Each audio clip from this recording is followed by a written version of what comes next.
नमस्कार साथियों, साहित्य सृजन चैनल के माध्यम से मैं रजनी तिवारी आप सभी का बहुत बहुत स्वागत करती हूँ। आज हम बात करने वाले हैं सूरसागर सार के विषय में। आज हम इसके कुछ पदों की व्याख्या करेंगे। जैसा कि आप सभी लोगों को ज्ञात है, सूरसागर सार कुमाऊं विश्वविद्यालय एमए के 4th सेमेस्टर के पाठ्यक्रम में शामिल है और एक वैकल्पिक विषय के रूप में पढ़ा जाता है। तो इसीलिए आवश्यक होने की दृष्टि से हम लोग इसका संपूर्ण ससंदर्भ व्याख्या कर रहे हैं। इसी क्रम में इससे पहले कई वीडियो मैंने बनाए हैं जो आपको प्लेलिस्ट में जाकर मिल सकते हैं और डिस्क्रिप्शन में मैंने लिंक दिए हुए हैं, वहाँ से भी आप इन्हें देख सकते हैं। और अगर आप चैनल पर नए हैं तो प्लीज़ वीडियो देखने से पहले एक सब्सक्राइब तो बनता है और साथ में लाइक भी। तो आइए बात करते हैं पद संख्या 125 की। ऊधो जोग जोग हम नाही, अबला सार ज्ञान कह जाने, कैसे ध्यान धराही। तेई मूदन नैन कहत हूँ, हरि मूरति जिन माही। ऐसी कथा कपट की मधुकर, हम तय सुनी न जाही। स्तवन चीर सिर जटा बधावहु, ये दुख कौन समाही। चंदन तजि अंग भस्म बतावह, विरह अनल अतिदाही। जोगी भ्रमत जाहि लगी भूले, सो तो है अपमाही। सूर श्याम तय न्यारी न पल छिन, ज्यों घटते पर छाही। अब सभी को ज्ञात होगा कि जैसे तुलसी की भाषा अवधि थी वैसे ही सूर की ब्रज थी। तो यहाँ पर भावार्थ है कि हे उद्धव, योग के योग्य हम नहीं हैं। जो गोपियाँ हैं वह जब उद्धव संदेश लेकर आते हैं और उन्हें योग और वैराग्य का उपदेश देकर उनसे आग्रह करते हैं कि आप सगुण श्री कृष्ण की उपासना छोड़ दीजिए और निर्गुण और निराकार ब्रह्म की उपासना पर ध्यान दीजिए। उस वक्त गोपियाँ अपना उत्तर देते हुए कहती हैं कि हे उद्धव, योग के योग्य तो हम नहीं हैं, अबलाएं हैं, तत्व ज्ञान हम क्या जाने तथा कैसे ध्यान धरें। तुम उन्हीं नेत्रों को मूंदने को कहते हो जिनमें कृष्ण की मूर्ति है। हे मधुकर उद्धव, ऐसी कपट कथा हमसे सुनी नहीं जाती। कानों को फाड़कर सिर पर जटा बंधाते हो, यह दुख कहाँ समाये। विरह की अग्नि से अत्यधिक दग्ध शरीर में चंदन को त्याग कर भस्म लगाने को कहते हो। अर्थात एक तो श्री कृष्ण के वियोग में हम वैसे ही जली मरी जा रही हैं और आप ऊपर से आपके निर्गुण ब्रह्म रूपी जो ज्ञान के उपदेश हैं वो हमारे शरीर को और भी ज़्यादा आग लगाने के, भस्म करने के प्रयास कर रहे हैं। योगी जिसके लिए भ्रमित है वह अपने ही भीतर है। सूरदास कहते हैं कि गोपियाँ कहती हैं, कृष्ण से हम क्षण भर भी अलग नहीं हैं। जैसे शरीर से परिछाई जो है वो अलग नहीं हो सकती, ठीक वैसे ही हम भी श्री कृष्ण से अलग नहीं हो सकते। अगला हमारा पद है 130वां पद है यह। ऊधो कोकिल गूंजत कानन, तुम हमको उपदेश करत हो, भस्म लगावत आनन। औरों सीखी सखा संग ले ले, टेरत चखे पखानन। बहुरो आई पपीहा के, मिस मदन हनत निज बानन। हम तो निपट अहीरी बावरी, जोग दीजिए जानन। कहाँ कथत मोसी के आगे, जानत नानी नानन। तुम तो हमें सिखावन आए, जोग होई निरावानन। सूर मुक्ति कैसे पूजती है, वा मुरली के तानन। उद्धव, जंगल में कोयल कूकती है, तुम हमको मुख पर भस्म लगाने का उपदेश करते रहो। मोर अपने मित्रों को लेकर पहाड़ों पर चढ़कर टेरते हैं, फिर पपीहा के बहाने आकर कामदेव अपने बाणों से उनको हंता है।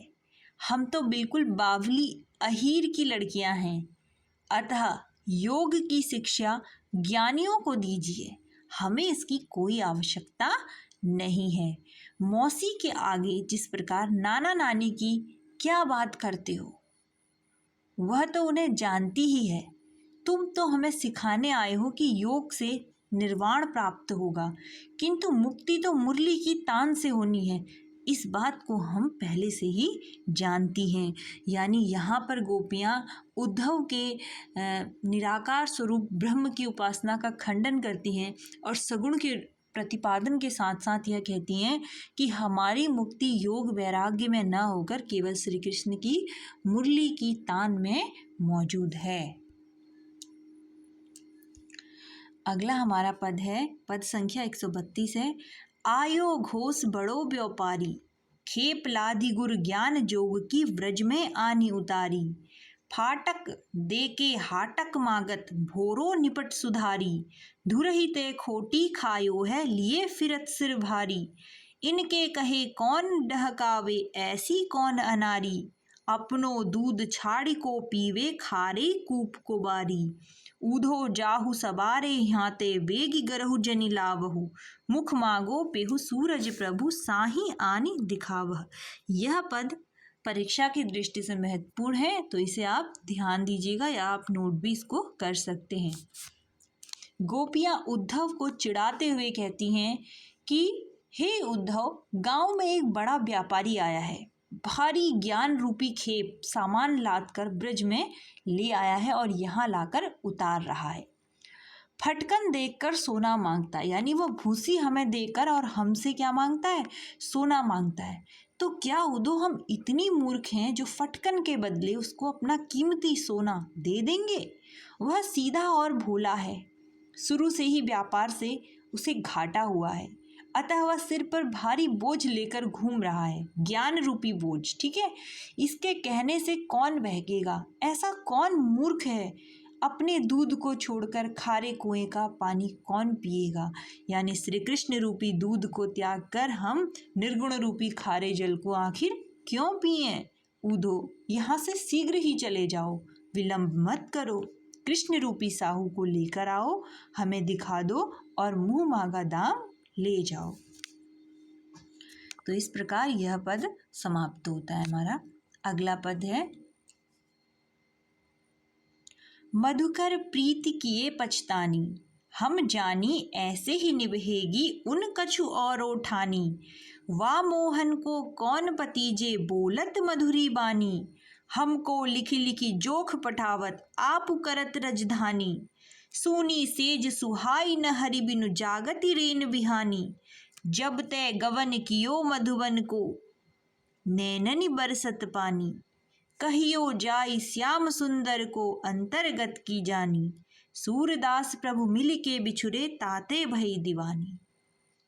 मधुकर अर्थात भौरे अर्थात उद्धव, हे उद्धव, हे मधुकर, प्रेम करके हमने पश्चाताप किया, यानी अब हमें अपने प्रेम पर क्या हो रहा है, पश्चाताप हो रहा है कि हमने श्री कृष्ण से प्रेम क्यों किया। हमने समझा कि ऐसे निर्वाह होगा, यानी श्री कृष्ण के प्रेम में पड़कर हमारे जीवन का निर्वाह होगा, लेकिन कृष्ण ने मन में कुछ और ही ठान लिया था। उस कृष्ण का कौन विश्वास करे जो मधुर वाणी बोलने वाला है, हमको लिख लिख कर योग के संदेश भेजते हैं तथा स्वयं राजधानी का भोग करते हैं। अर्थात अगर वास्तव में निर्गुण ब्रह्म इतना ज़्यादा अच्छा है, योग वैराग्य, तो वह स्वयं क्यों राजा बने बैठे हैं? वो खुद क्यों नहीं एक योगी बन जाते? कृष्ण के बिना सूनी सेज अच्छी नहीं लगती और जागते हुए हमारी रात बीतती है। जब से कृष्ण मधुबन को गए, नेत्रों से जल बरसता रहता है। अंतर्गत की तो क्या बात करें, कृष्ण से कहना, सूरदास कहते हैं कि गोपियाँ कहती हैं कि कृष्ण से कहना कि कृष्ण से मिलकर अब वह बिछुड़ गई हैं और वह उसी की दीवानी हो गई है। बहुत ही सुंदर पद था और इसकी व्याख्या भी बहुत सुंदर है। अगला जो है ये भी महत्वपूर्ण है, इसको भी आप नोट जरूर कीजिएगा। हमारे हरि हारिल की लकड़ी, मन क्रम बचन नंद नंदन उर यह दृ करी पकड़ी। जागत सोवत स्वप्न दिवस निशि, कान कान जकरी। सुनत जोग लागत है, ऐसो ज्यों करुई ककरी। सो तो व्याधि हमको ले आए, देखी सुनी न करी। यह तो सूर तिन्हि ले सौंपो, जिनके मन चक्री। चक्री अर्थात चक्र के समान, ठीक।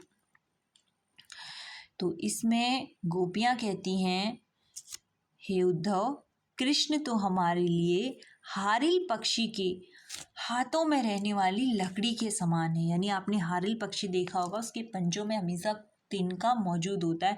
बचपन में आपने कविता भी सुनी होगी, उड़ चल हारिल लिए हाथ में, यही अकेला ओछा तिनका। तो तिनका उसकी विशेषता है। मन क्रम वचन तथा हृदय से मैंने कृष्ण को दृढ़ता पूर्वक उसी प्रकार पकड़ा है जिस प्रकार जिस प्रकार हारिल उस लकड़ी को पकड़े रहता है, ठीक उसी प्रकार कृष्ण हमारे लिए भी हारिल की लकड़ी के समान हैं। जागते सोते स्वप्न में तथा दिन रात हम केवल कृष्ण कृष्ण की रट लगाए रहती हैं, यानी कृष्ण ही हमारे लिए सर्वस्व हैं। योग सुनते हुए ऐसा लगता है जैसे किसी ने हमारे मुंह में कड़वी कड़वी ककड़ी रख दी हो। तुम एक ऐसी व्याधि ले आए हो, व्याधि मतलब ऐसी बीमारी ले आए हो जिसे हमने न तो कभी देखा, न सुना और न किया। सूरदास कहते हैं कि गोपियां कहती हैं, यह तो उन्हीं को जाकर सौंपो जिनके मन क्या हैं, चंचल हैं, जिनके मन एक जगह स्थिर नहीं रहते हैं। उनको तुम ये ज्ञान और योग वैराग्य का टोकरा जाकर थमाओ। हमारा चित्त जो है वो एक ही जगह लग गया है और उसके इधर उधर लगने की, चंचल होने की, चक्री के समान घूमने की बिल्कुल भी क्या है, गुंजाइश ही नहीं है।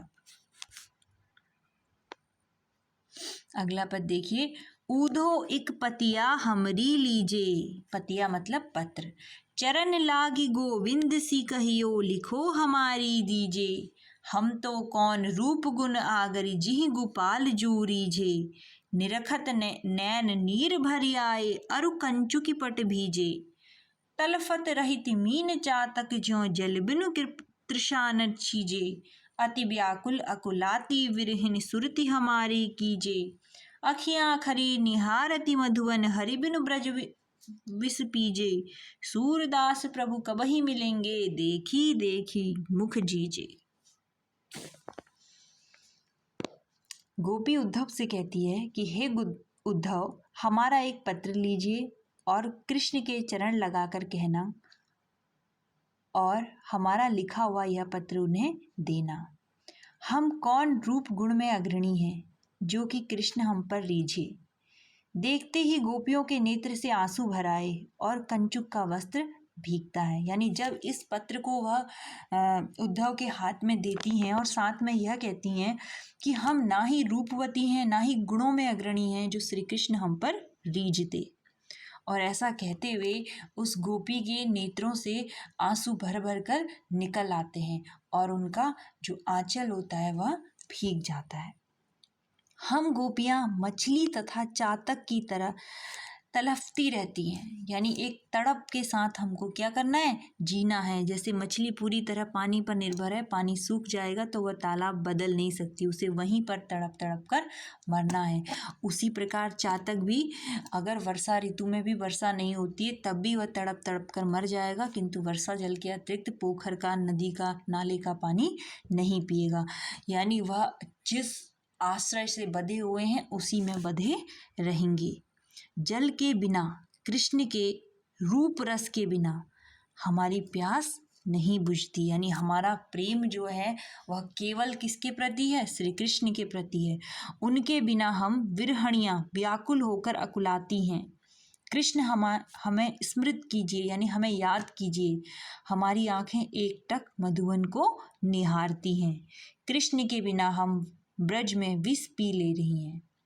अंत में सूरदास कहते हैं कि गोपियां कहती हैं, कृष्ण कब मिलेंगे जिनके मुख को देख देख कर मैं जीऊंगी। यानी मैं इसी आस में जी रही हूँ कि एक दिन निश्चित रूप से श्री कृष्ण वापस लौट कर आएंगे। अब हमारा अगला पद है, बिनु गोपाल बैरिन भई कुंज, तब वे लता लगति तन शीतल, अब भई विषम ज्वाल की पुंजें, वृथा वहति जमुना खग बोलत, वृथा कमल फूलनि अलि गुंजे, पवन पान घन सार सजीवन, दधि सुत किरनि भानु भई भुंजे, यह ऊधो कहियो माधो सो, मदन मार की नी हम लुंजे, सूरदास प्रभु तुमरे दर्श को, मग जोवन अखिया भई घूजे। मग मतलब रास्ता, ठीक। अर्थात हे श्री कृष्ण, तुम्हारे बिना यह कुंजवन हमारे लिए बैरी, शत्रु के समान हो गए हैं।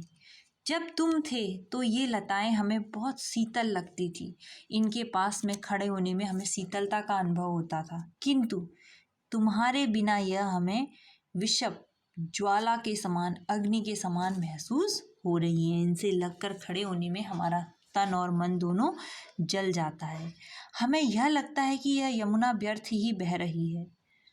पक्षी व्यर्थ बोलते हैं, भौरे व्यर्थ में गूंजते हैं, कमलों का खिलना, यह सब कुछ व्यर्थ है। यानी तुम्हारे बिना सब कुछ क्या है, हमारे लिए रिक्त है। पवन, पानी, कपूर, सजीवन सब दुख कर लगने लगे हैं। चंद्रमा की किरणें सूर्य की किरणों के समान तप्त होकर हमें जलाती हैं। हे उद्धव, कृष्ण से कहना कि काम ने मार कर हमें लुंज कर दिया है। सूरदास कहते हैं कि गोपियाँ कहती हैं कि कृष्ण तुम्हारे दर्शन के लिए रास्ता देखते देखते आंखें घुचकी की भांति रक्त हो गई है।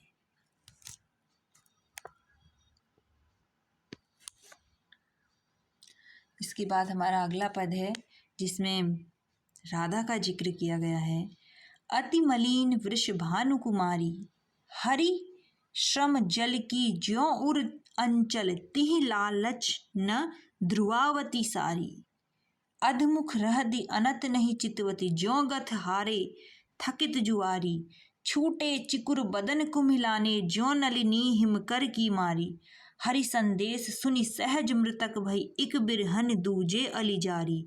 सूरदास कैसे करी जोवें, ब्रज वनिता बिन श्याम दुखारी। ब्रज वनिता मतलब ब्रज की रानी, स्त्री के लिए आता है वनिता सब। देखिए ये एक पहला पद है जिसमें राधा की जो दशा है उसका वर्णन किया गया है श्री कृष्ण के चले जाने के बाद। बहुत ही मार्मिक है, बहुत ही सुंदर है साहित्यिक दृष्टि से देखा जाए तो। श्री कृष्ण के चले जाने से राधा अत्यंत मलिन हो गई है। कृष्ण के सात्विक प्रेम जनित श्रम जल पसीने से हृदय स्थल का अंचल भीग गया है। उसे सुरक्षित रखने के लालच से वह साड़ी को धुलाती नहीं है। वह सदैव मुंह नीचे किए रहती है और दांव में हारे हुए जुआरी की तरह अन्यत्र नहीं देखती है। उनके बाल छूटकर बिखर गए हैं। शरीर हिम से आहत कमलिनी की तरह कुंभला गया है, यानी मुरझा गया है।